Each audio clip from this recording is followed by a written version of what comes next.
Hello, in front of me I've got MEIZU M8. In this video we'll check if this phone does have screen mirroring function. Firstly, swipe down notification bar, extend it and search for screen mirroring on these modes.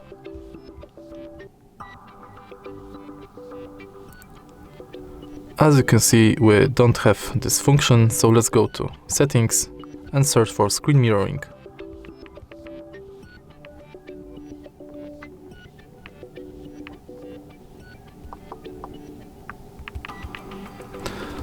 Unfortunately, this phone does not support screen mirroring function, so you'll have to download it from Play Store.